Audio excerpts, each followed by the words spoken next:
My name is Mia and I am an alternative therapist specialising in the relief from back and joint pain.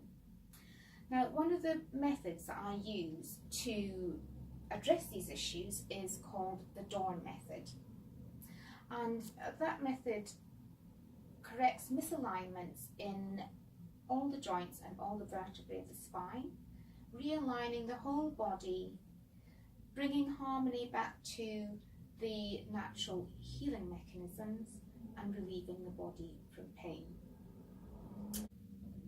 So one of the parts of the treatment that I'm going to show you today is the leg length correction, and this has a very high success rate. In fact, the Dorn method as a whole has a 95% success rate for relieving pain from back pain and joint pain.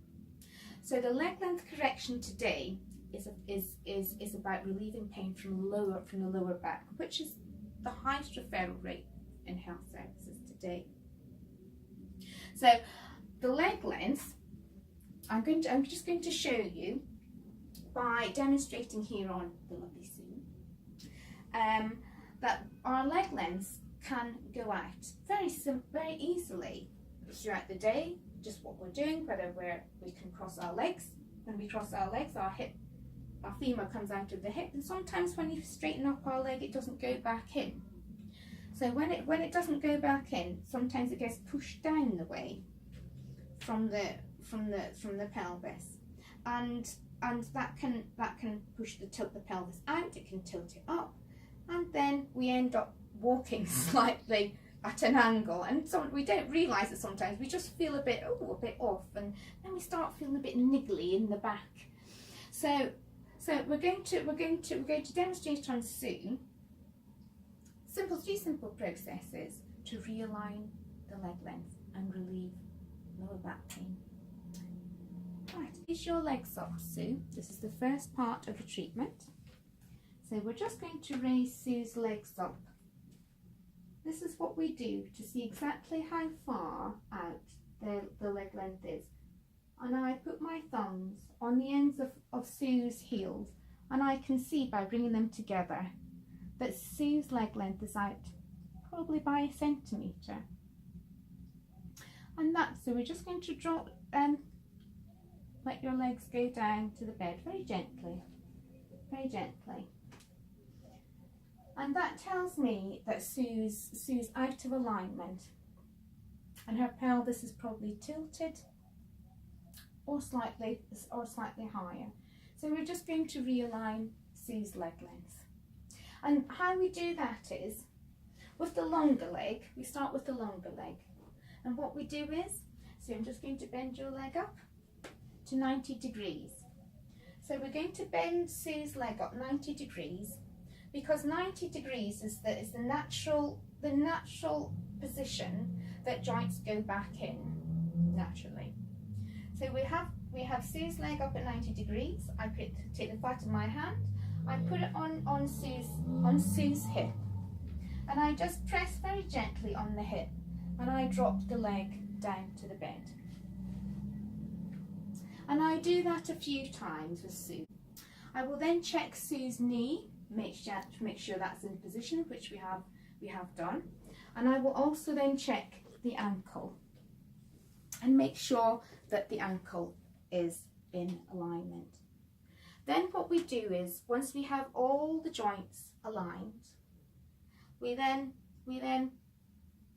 place a bit of pressure on the ball of the foot until the femur locates itself back into position in the socket in the hip. And that's how we do one leg. We do the same with the other leg, because we have to balance the body.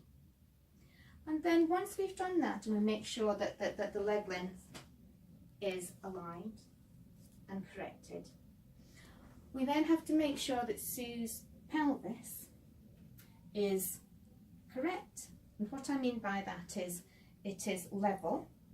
And how we can demonstrate that on ourselves is when we put our hands on on our hips here, on the crest of our hips.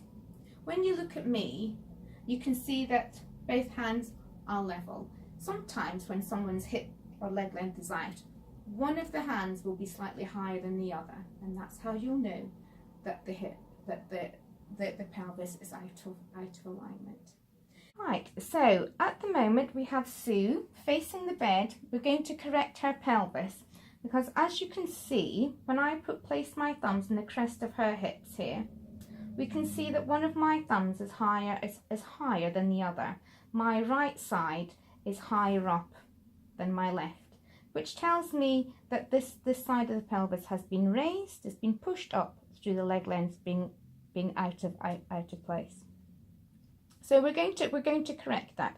So how we correct that is we just put a bit of pressure on this side of the pelvis while Sue swings the left leg. So Sue, if you could just swing the left leg back and forwards, just back and forwards, and we put a little bit of pressure on the pelvis, and that's fine. Sue, if you stop there, and then that will bring the pelvis back into alignment, and I will do it and I do that on the other side, and that brings the pelvis back into alignment. We have corrected Sue's legs back in balance and starting to relieve the pain from the lower back.